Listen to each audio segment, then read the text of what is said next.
Nu, taip. Sveiki, kavos mylėtojai. Sveiki, kavos mylėtojai. Su jumis kavos sepas. Taip, visi trys.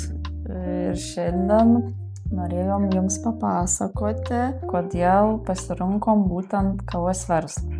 Nes dažnai susilaukiam tokio klausimo. Kaip jau esam minėję savo prisistatymo video, kavos entuziastai esam jau seniai. Tai daugiau nei ryto ritualas. Tai kodėl kava? Kodėl šis verslas? Gal nuo to pradėkime. Tiesiog iš to noro pabandyti kažką naujo gyvenime, apskritai kažkokį verslą pabandyti. Išstumti save iš komforto zonos. Dirbti, ką norim dirbti, kas mums įdomu. Dirbti savo. Dirbti savo, jo. Kurti kitiem darbo vietas.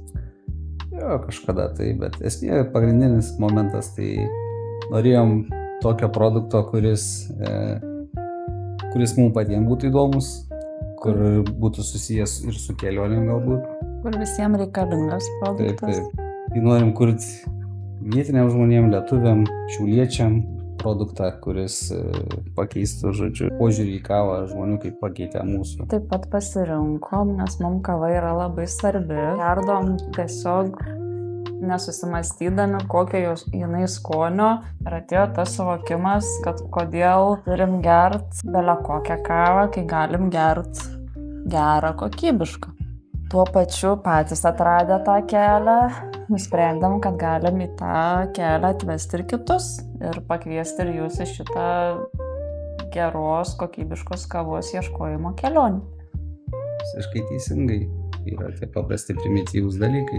Dabar kol kas prekiaujam ne savo gamybos kava, bet netolimoje ateityje planuojam čia Šiauliuose steigti savo skrudyklą. Tai tas labiausiai domina ir žavi. Visas kavos skrudinimo procesas nuo pat kavos užauginimo plantacijose, svajonė, kad patys keliausim į tą šalis ir megsim ryšius.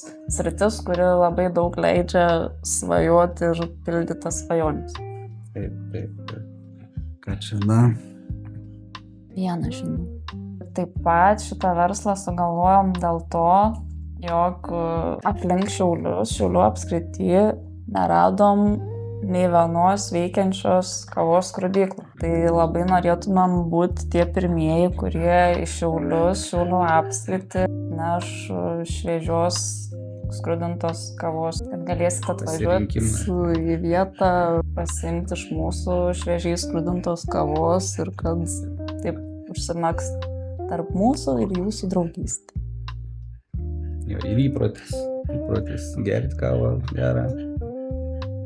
Mylėti save ir rūpintis savim ir per kokybiškos kavos gerimą. Taip. Apibendrinant.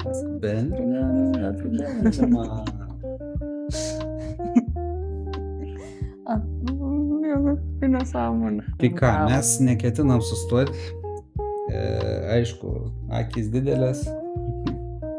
Einam kažkur, kur nelabai, aš kalbu apie verslą, po 10 metų, po 5 metų galvosim, kokie naivūs buvom ten vienoje vietoje kitoje, bet kūrybinis darbas mums labai patinka, tai mes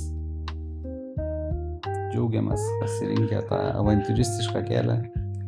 Ir turim didelių tikslų ir apibendrinant, patys mylim kavą ir tą meilę norim užkrėsti ir visus kitus žmonės. Kavos sepas. Būčiau.